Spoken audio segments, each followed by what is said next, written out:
Hi, everyone, and welcome again to the Laid Off Legends podcast, where resilience meets reinvention. I'm Leo, a product builder and storyteller, learning and turning my Microsoft layoff into a different path. With each pod, I sit down with legends who are rebuilding their lives after their layoffs and with the experts that are helping them navigate these crossroads. Together, we're uncovering the patterns and paths that turn setbacks into stepping stones. I am thrilled to kick off season 3 with an incredible guest and executive, Dr. Angela Justice. Dr. Justice, welcome to the Laid Off Legends podcast. Thank you, Leo. It is such a pleasure to join you and join your entire audience. I love that you're doing this. I think it's such an important platform.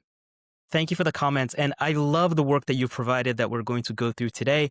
But let me just read a quick bio of your work. So Dr. Justice is a leadership coach and former biotech executive who helps leaders earn and embrace their seat at the table with coaching grounded in behavioral science and real-world experience. She's built her 25-year career at the intersection of science, strategy, and leadership.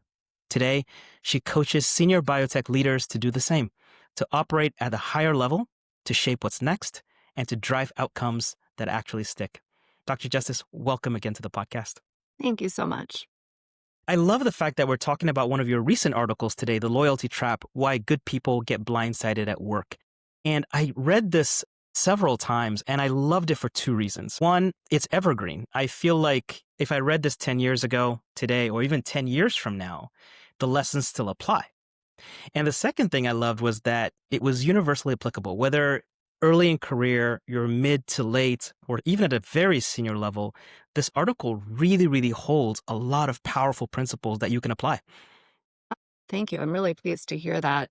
My goal is always to write for a broad audience. So while I coach primarily executives, I really want particularly the writings that I share to be resonant with a much broader base. It's really a way I think I can provide almost like free coaching to everyone. And this is one of those traps I see people fall into at every stage of their career. So hopefully it gave people some things to think about. Your journey has been absolutely fascinating. You've been a scientist, a McKinsey consultant, a biotech exec, and now you coach folks in the C-suite. How do you connect all those roles, and what led you to write about loyalty today as a flawed strategy? Yeah, great question. I've had a lot of different experiences in my career, but I would say one of the threads that pulls them all together is just this really deep fascination with human behavior. I've always been really interested in why people do what they do. So I first tackled that from a more scientific perspective, but have ultimately been approaching that from more of a leadership and organizational perspective. And loyalty is one of these things I've seen just be this very fascinating paradox. And paradox in general is something that I'm always intrigued by. We think of loyalty as this great strength. It's a character strength. It's an attribute. It's something that we aspire towards. And yet, loyalty can also be the same thing that keeps us stuck and keeps us from moving forward, keeps us grounded in something that isn't truly advancing us closer to our goals. And so this paradox of loyalty as character and loyalty as stuck was something that I found really interesting, and particularly given what's been going on with so many layoffs happening over so many sectors over so many years. I see a lot of people getting really blindsided because they felt like, look, I'm sticking in, I'm loyal, I'm staying with this company and this mission. And then they get laid off and they feel completely like the rug has been pulled right out from underneath them. And they've been so loyal to the role and the work that they were doing that they haven't ever lifted their head up and looked around and said, what's moving me forward? What do I need to do for myself? And so I wanted to write about that because I think we need to ask ourselves those questions on a regular basis. It's really powerful perspective. I think that many times we're being loyal, but we don't know we're being loyal. I doubt whether anybody has raised their hand and said, I am going to be loyal to the end, but you end up making decisions in that framework. You wrote that loyalty without leverage can be a liability. And for folks who are listening right now, what does that loyalty actually look like? And how can they know when loyalty is really serving their growth versus keeping them stuck? I was thinking about a good way to illustrate this. And I think stories always seem to resonate. That's what I always remember. And what came to mind immediately was this brilliant scientist who had been leading a team at a company doing really great work. And there was a point where she could tell that the company was pulling back a little bit on that particular area of research that she was focused on. And, with it, people on her team started leaving. She was managing a much smaller team trying to accomplish the same volume of work. She kept getting these calls from recruiters because everybody was looking and saying, look, the company seems to be deprioritizing this particular area. Your team, has been leaving. Can I tempt you away into some other potential opportunity? She wouldn't even take the calls because she felt like, well, it all falls on her shoulders now, right? Like the team was leaving, this work was really important, the company needed her. And so she just doubled down. And then, not very many months later, the company went through a reorganization and they laid off her and her entire remaining team. And because she hadn't picked up that recruiter's call, because she hadn't kept her network fresh and alive, because she hadn't stopped to think, am I doing this for me? Or am I doing this because I feel a sense of obligation, or it's easy or comfortable or safe, feeling safe, but clearly not? Like, what's keeping me here? She really struggled to get a new role. And that was, to me, and I've seen this story play out time and time again, very similar situations with people in very different industries. You feel like you owe the company something, but at the end of the day, the company doesn't necessarily owe you anything, right? The contract between an employee and an organization is to do the role that you were hired to do, perform that work. They don't owe you a future. They don't owe you a whole lot more than compensation and safe working environment for the work you're doing. But if you feel like the weight of that company and the work you're doing is all on your shoulders and it's just pushing you down and keeping you stuck, when the company makes business decisions that adversely impact you, you're starting from a place where you're really on your back foot. And so to me, that's what loyalty without leverage means. You really need to be thinking about what you're doing, not just for the company, but what you're doing for yourself, how the role is helping you accomplish your dreams, your goals, and really moving you forward in your career. I love that perspective. And loyalty, as I think about it and I look at my career, it wasn't about the company is very ambiguous and amorphous and out there, but we're really loyal to the organization, the team, the leaders, the people. But they represent the company and they're the same folks who need to make those business decisions when they have to. We have to delineate between, wow, why are we there and why are we staying for the people, for the organization, for the company? But we have to remember it's always the company because that's a function of us working there. Yeah, absolutely. And you make a really important point. We often stay loyal to the people, to the manager, to the team, to the people who are depending on us. And that's, again, great. Like there's the paradox. Loyalty is really good, but loyalty can keep you stuck. You want to think about how, if you're loyal to these people and they truly care about you in your career, do they want you to stay stuck? Probably not, right? So I think we have to ask some deeper questions of ourselves and deeper questions of our colleagues and our managers and make sure they're clear on what our aspirations are and where we want to go so that they can help us identify opportunities for continued learning, for growth, for development that may be within the organization or maybe outside of the organization. But if we're loyal to these people because we care about them, shouldn't we assume that they also care about us? I love the Three Horizons framework that you've put forward.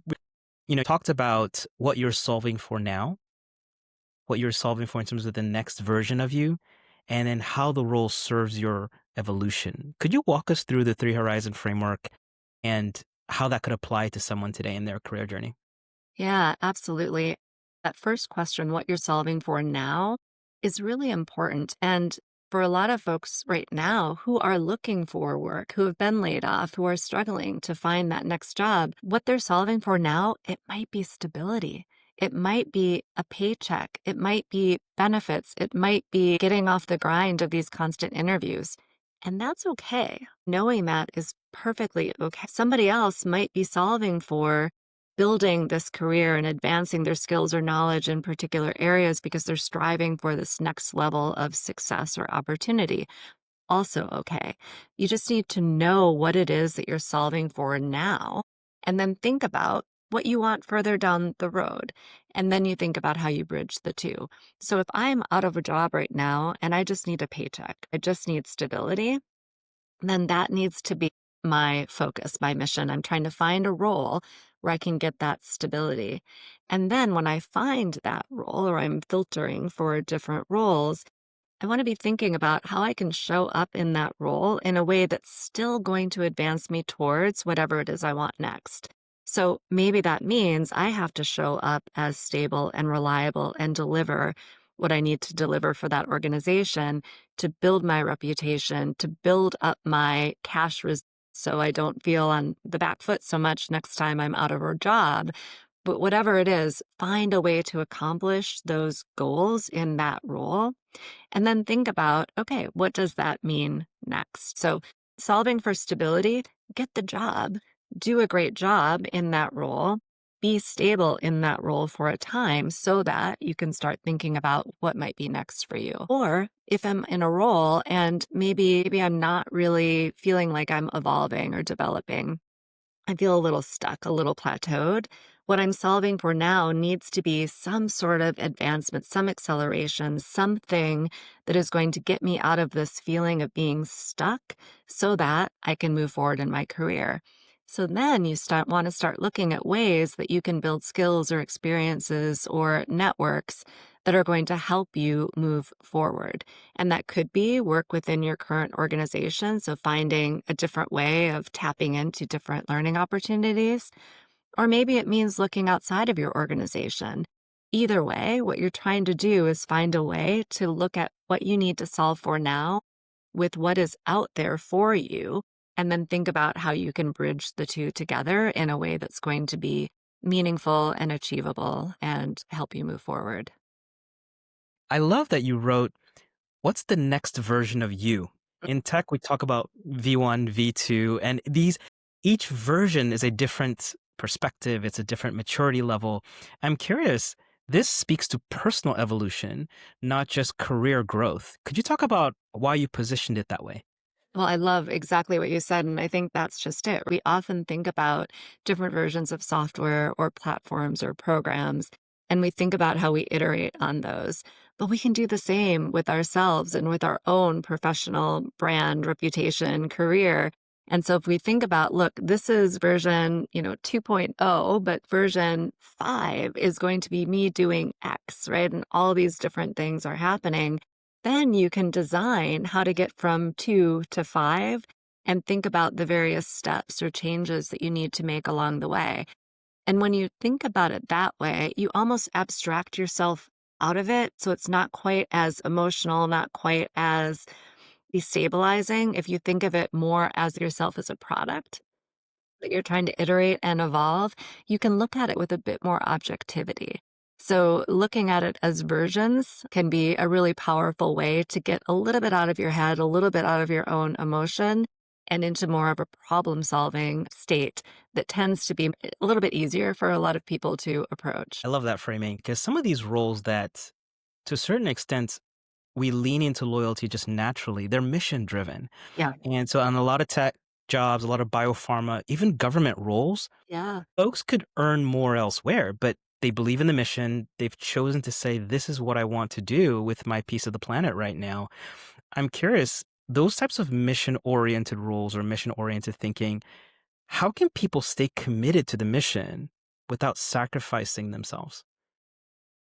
It's such a powerful question that I think really cuts to the heart of all of this. And I think it requires us thinking about what is our mission? There can be a company mission that you're working towards, but your mission is not necessarily just the company's mission. So, for instance, in biopharma, let's say the company's mission you're working towards is curing a certain type of cancer. And your mission is also curing a certain type of cancer. Well, the company is simply one stepping stone or one lever in that path. There's lots of different ways you can still work towards your personal mission of curing cancer that are agnostic in a way of that current company.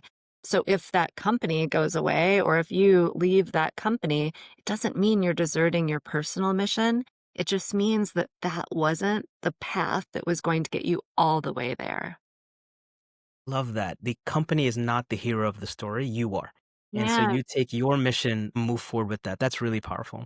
Yeah. No, thank you. I love that. That framing is perfect. The company isn't the hero. You are. Absolutely. So the lady that you mentioned earlier, she didn't take the recruiter's call. So I guess she wasn't updating her resume, staying connected when she really needed to. In today's environment, why do so many people resist that call? And what's something that you would encourage people to start doing right now when it comes to this type of behavior change? It's a complicated question. Have you ever resisted a recruiter's call? Have you ever been like so into your work that you're like, no, I'm heads down. I'm not even going to pay attention. Has that ever happened to you? It has. I think that after reading your article and again my layoff experience, it was loyalty. It was believing in the mission. It was believing in the team. Hey, the team needs me right now to go do this thing. And there were several offers to leave. And I think that when you've bought into the mission of the company or the team, let's just, make it very tangible. The mission of the team, it's very hard to put your needs first because you're mission driven. And so that was one of the things that kept me from, yeah, no, I'll talk to them later. Right now, I'm focused on this, or I'll get that promotion, then I'll talk to them. So we always have these positionings and kind of rationalizations on why we don't do it. And then at some point we realize, wow, that was a mistaken opportunity. Could have got that one. Yeah, exactly. I think we get really heads down, focused on what we're doing, and just frankly don't want to be bothered. It can be a distraction. And when we're really busy and we're doing work that we care about with people we enjoy, those distractions are kind of the first that we ignore. And that makes sense. But I would challenge us to pay attention, right? And taking the recruiter's call doesn't mean you're sending a signal that you're wide open and you're willing to jump at the next opportunity. It's an opportunity to learn, really an opportunity to learn what's going on in the market, what's going on in other companies, how recruiters are viewing you, what your kind of brand is out there in the world.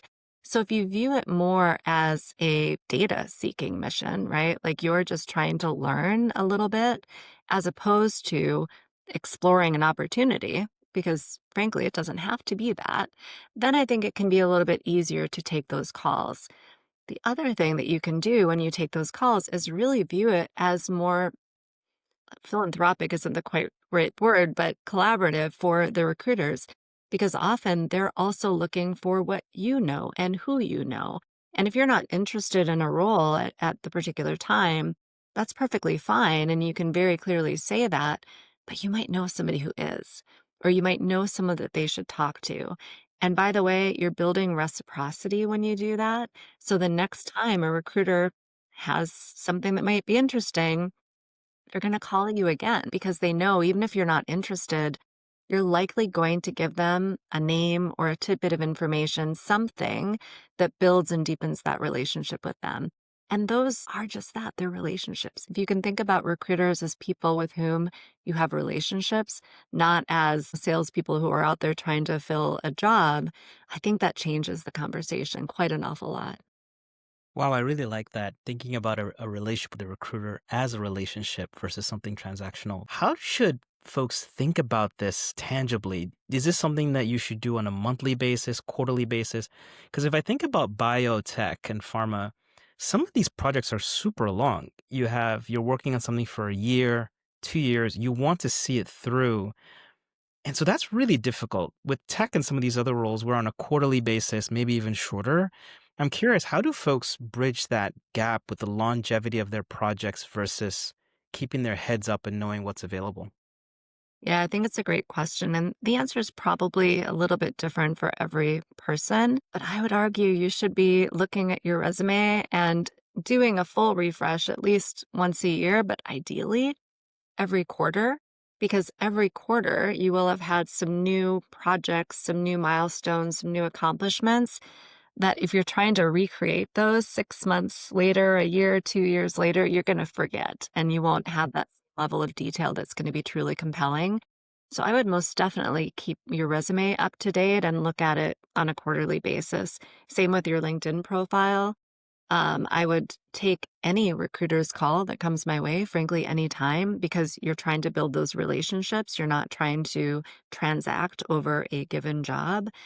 And I would think about the stories that I want to be telling about myself and the work I'm doing at my current organization on a regular basis. So every time I start a project, and frankly, I do this in my work as a coach. Every time I'm working with a new client, I'm always thinking about what is that story that I'm going to be able to tell about this afterwards. And I would encourage every employee to do something similar. When you're working on a project, when you're taking on a new challenge, when you're doing something meaningful, think about the story you want to be able to tell about that afterwards. Think about how it's going to sound in an interview. Think about how it's going to sound, how your references are going to talk about it. Think about how your colleagues are going to talk about it, because those become often the building blocks for building that personal brand and that narrative that's out about you in the world. And if you can think about that with some intention going in, it changes how you show up in that project. Then also it helps you connect the dots as you're going through it. Wow, I love that. I love that because most of the time when we're working on these projects, we're thinking about how it's going to get us promoted or how it's going to get to that raise. We don't really think about what's the benefit, what's the story behind this, how would we articulate this to others. And so I think it frames it very differently. There is a little bit of a struggle I'm having with this proposal, which is once you have this strong bond with the team, how do you decouple that a little bit? How do you let go and say, I'm going to focus on storytelling on this project to other people versus internally? Because to have this mindset, you really do have to be a little bit decoupled from the team, from the company. How do you think about that? I mean, maybe. I think you can also think about it happening in parallel. So you're doing the work. Let's say I'm starting a new project, right? And this new project, I'm excited about it because it's going to give me a chance to work with X new people who are now going to be part of my network. So I want to make sure that I'm building good relationships with them and they're seeing the type of work I can do. I'm also excited about it because I'm going to build new skills. So I want to think about what those skills are and how I learned them and what I've demonstrated along the way. And I'm excited about it because the outcome of the project, if we're successful, is going to have a meaningful impact on X, Y, or Z. So at the outset, I'm thinking with intention about the people, the skills, and the experiences that I'm going to create throughout this project. And I'm all in, right? I'm doing that project, I'm delivering because I want to make sure I'm showing up as the kind of person, the kind of leader, the employee, colleague that these other folks on the team are going to want to talk about later and champion and sponsor. And I'm all in because now I know exactly why I care. I'm in it because these things are going to be accretive to my career and to the success of the team and the company. So I'm all in. The decoupling part is me narrating it in the background where I say, these are the things that I want to make sure I'm accomplished. Have I done that? Where can I show up better? Where can I add a little bit more value?